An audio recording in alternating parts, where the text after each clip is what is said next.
मैं उस समय को याद करती हूँ तो मुझे महाभारत के धृतराष्ट्र का हस्तिनापुर याद आता है, क्योंकि उन्हें हस्तिनापुर की चिंता नहीं बल्कि दुर्योधन की चिंता लगी रहती थी। जनता चिल्लाती रहती थी कि स्कूल में शिक्षक नहीं है, तो कानों पे पट्टी। जनता रोती रहती थी कि बेटी पढ़ नहीं पा रही है, तो आंखों पे पट्टी। भले ही बिहार की भोली भाली जनता वो दौर भूल जाए, लेकिन इतिहास कभी नहीं भूल सकती है, ना ही वो कभी माफ करेगी। विधानसभा में खड़ी हूँ तो मेरे मन में एक श्लोक गूंज रहा है, तमसो मां ज्योतिर्गमय, अर्थात अंधकार से मुझे प्रकाश की ओर ले चलो। यही बिहार रहा है, अंधकार से प्रकाश की ओर, भय से आत्मविश्वास की ओर और जंगल राज से सुशासन की ओर। नीतीश कुमार जी ने एक ऐसी योजना शुरू की जिसने पूरे देश को चौंका दिया, मुख्यमंत्री साइकिल योजना, जिसके बारे में सभी ने बात की है। विपक्ष के लोग तो इस योजना का मजाक भी उड़ाते थे, लेकिन आज वही योजना पूरे देश के लिए एक मॉडल है। बीडीओ साहब, आप खुद अपने दिल पे हाथ रख के बोलिए कि मैं जो बोल रही क्या वो झूठ है।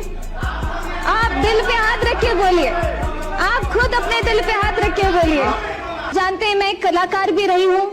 मैं जब पहले आती थी तो पहले की कहानियां सुनती थी, अरे बउआ 5-6 बजे के बाद गाड़ियों से नहीं जाके भी बिहार में हम रात भर घूमते, रात के 3 बजे मैं खुद दरभंगा से आई और पटना में अपने घर में पहुंची, बहुत सुरक्षित।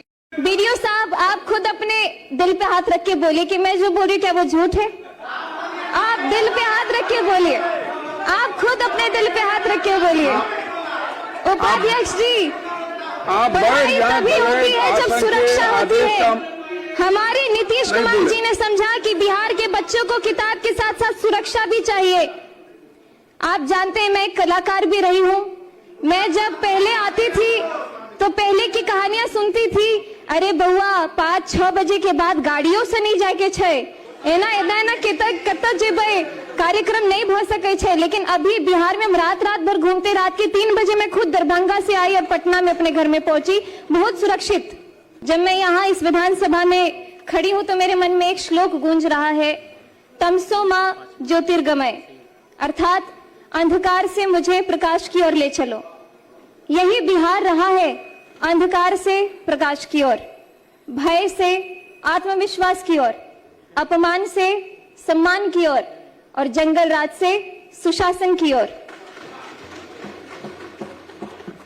उपाध्यक्ष जी, नीतीश कुमार जी ने एक ऐसी योजना शुरू की जिसने पूरे देश को चौंका दिया, मुख्यमंत्री साइकिल योजना, जिसके बारे में सभी ने बात की है। और मैं खासकर इसलिए बोलना चाहती हूँ कि मेरी आंखों देखी कहानी है। मेरे खुद के गांव में, जहां स्कूल के नाम पे कोई बात ही नहीं होती थी, और एकाएक साइकिल योजना जब शुरू हुई तो मेरे गांव के अड़ोस पड़ोस की सभी दीदियों ने स्कूल जाना शुरू कर दिया। विपक्ष के लोग तो इस योजना का मजाक भी उड़ाते थे, लेकिन आज वही योजना पूरे देश के लिए एक मॉडल है। सुनने में सरल लगती है, लेकिन इस साइकिल ने क्या किया ये जरा सोचिए। आपको वक्त देंगे इनके भाषण के बाद। बिहार के गांव में एक बाप था जो सोचता था कि बेटी को हम दूर दराज कैसे भेजे, स्कूल कैसे भेजे, रास्ता बहुत लंबा है, खतरा है, पैसे नहीं है। उस बात की चिंता को नीतीश कुमार जी ने समझा और बेटी के हाथ में साइकिल थमा दी, और उस साइकिल पर पहियों ने सिर्फ सड़क नहीं नापी, उन्होंने लाखों बेटियों का भविष्य नापा। ड्रॉप आउट दर गिरी, नामांकन बढ़ा और बिहार की बेटी ने कहा हम भी पढ़ेंगे और हम भी आगे बढ़ेंगे। मैं भी उदाहरण स्वरूप बिहार के लोकतंत्र के सबसे बड़े मंदिर में आज आप सभी के बीच में खड़ी हूँ। अगर मैं 2005 को देख करके, ध्यान करके 2005 से पहले की बात करूं तो संभावना भी नहीं था कि मैं यहाँ पे खड़ी होती या फिर कोई ऐसी उम्मीद मेरे अंदर जगती। बालिका साक्षरता 35%, मतलब 3 में से 2 बच्चियां हमारी अनपढ़ रहा करती थी।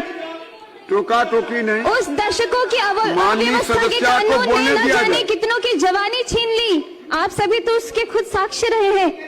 लगभग 2 दशक बिहार शिक्षा से वंचित रहा, कई पीढ़ियां इसका दंश आज भी झेल रही है। बीडीओ साहब, आप खुद अपने दिल पे हाथ रख के बोलिए कि मैं जो बोल रही क्या वो झूठ है। आप दिल पे हाथ रख के बोलिए, आप खुद अपने दिल पे हाथ रख के बोलिए। उपाध्यक्ष जी, पढ़ाई तभी होती है जब सुरक्षा होती है। हमारे नीतीश नहीं कुमार बोले। जी ने समझा कि बिहार के बच्चों को किताब के साथ साथ सुरक्षा भी चाहिए। आप जानते हैं मैं एक कलाकार भी रही हूँ। मैं जब पहले आती थी तो पहले की कहानियां सुनती थी, अरे बउआ 5-6 बजे के बाद गाड़ियों से नहीं जाके छे, एना एना एना कत जेबे कार्यक्रम नहीं भ सके छे। लेकिन अभी बिहार में हम रात भर घूमते, रात के 3 बजे मैं खुद दरभंगा से आई और पटना में अपने घर में पहुंची।